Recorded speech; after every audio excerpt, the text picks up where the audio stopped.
How many rounds can I survive when I have to swap my weapons every round? Rules are simple. Every round I must swap my weapons for something from the wall or the mystery box. Every weapon I use will have a 5-round cooldown, meaning I can't use that gun again for 5 rounds. No Gobblegum, since it's too powerful and in my opinion would make my challenge videos unentertaining. Pack-a-punching is allowed, even though it's not recommended since I swap my weapon every round. And finally, perks are allowed. So let's see how many rounds I can survive. Also, shout out to this person for giving me this idea. I start off by getting Quick Revive, getting 100 points from it, and shooting all the zombies 5 or 6 times, and then knife them. This whole match is going to be like the Disorderly Combat Gobblegum, except it's permanent. Also for round 1, my weapon was obviously the 1911. For round 2, my weapon is the Shiva. I hope I'm saying that right. Anyways, this is a gun I don't use, at all, due to its slow fire rate. However, in the early rounds, it's not too shabby, especially if you can get headshots. For round 3, my weapon is the RK5. This is my go-to gun for the early rounds, and this is my only gun I go to for the early rounds. One tactic I found with the RK5 on this round is shoot them once and then knife them for a good amount of points. Pairing this with double points is even better.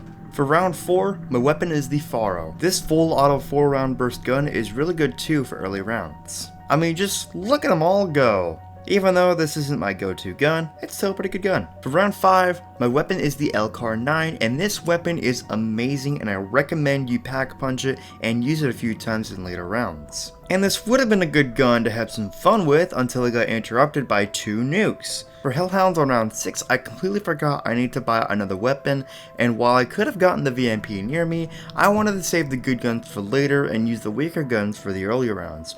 So I ran across the entire map, dodging the dogs like an absolute boss, all the way to the bar so I could purchase the MP40. This is another gun I don't get, but it's still pretty good, and the main reason why I don't use the MP40 is because I always get this Vesper here. This gun is crazy in fire rate, considering the fact that it's the fastest in the SMG class, but you can run out of ammo for it pretty quickly. Another problem I have is that it's weak and the reloading is kind of slow. As you can see here, I almost died because of it. I should really start getting the MP40 more now that I'm thinking about it. For round 8, my weapon is the KN44, one of the best wall weapons, hands down. And I know what you're thinking, why don't I get the mystery box? Well, that's an easy one. The reason why I'm not getting the mystery box is because I want to save the good guns in that box for later rounds. So if I'm on round 20 or something like that, I would want to get something like the Thunder Gun or Dingo. But in a few rounds, I'm going to start hitting the box. For round 9, I grabbed the ICR as my weapon for the round, turned on the power, grabbed Juggernog while also finessing 100 points from it, and started the teleporter. This ICR-1, by the way, is not just one of the best guns off the wall, it is the best gun off the wall. Headshots are insanely easy with this, especially if you get a grip, damage is insane, and everything about this gun is just amazing. Even in the higher rounds, it's still amazing. It's time to finally get the mystery box, but I messed up as it was Hellhound round. However, I got extremely lucky as I got the Annihilator. This only has a few rounds in it, sure, but it's got just the right amount of damage and ammo to get through this round, as long as I don't miss any of my shots. Talk about a close call. For round 11, I rolled the box and I got the KN44 yet, but I couldn't take it as it hasn't been 5 rounds since I used it. So I decided to get the Argus. This is an amazing weapon as it's a one-shot, one-kill up until round 15 when it's not pack-punched.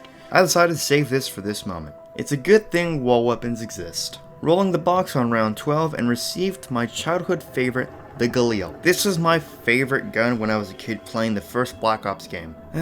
Good times. Even now, it's still one of my favorites. I also decided to use the same strategy in the last video where I circle around the podium on the stage.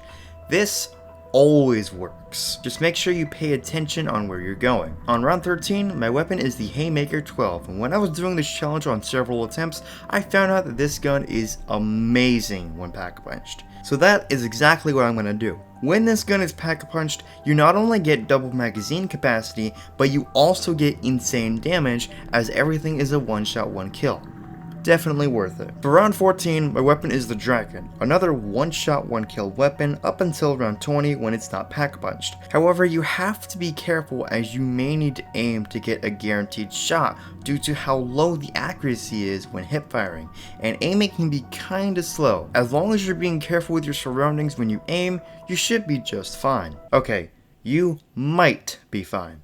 For Hellhounds on round 15, I got screwed over by receiving the teddy bear from the box, so I decided to grab the KN-44 since it's been 5 rounds. Wall weapons just seem to never let you down.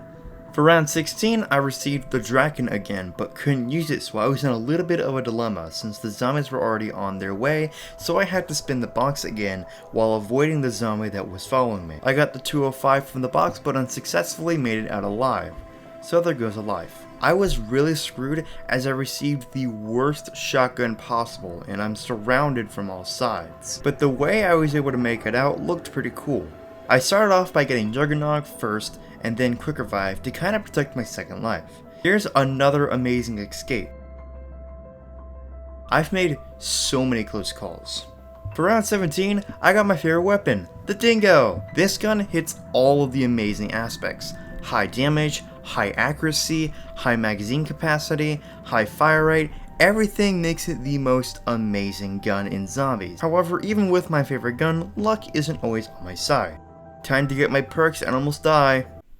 Again. I was able to get Juggernog and Speed Cola by the end. For round 16, my weapon is the HVK-30.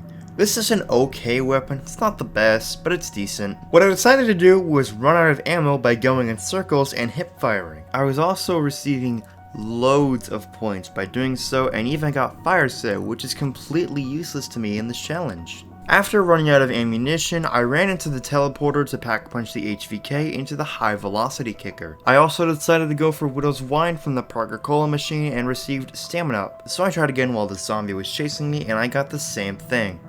Screw it. For round 19, I got the Weevil. Highest ammo capacity, but extremely weak. However, one thing you should know about weak weapons is that they are excellent point grabbers. I was even able to save money by getting max ammo instead of pack punching my Weevil, and then screwed up by backing into a corner with no avail of getting out.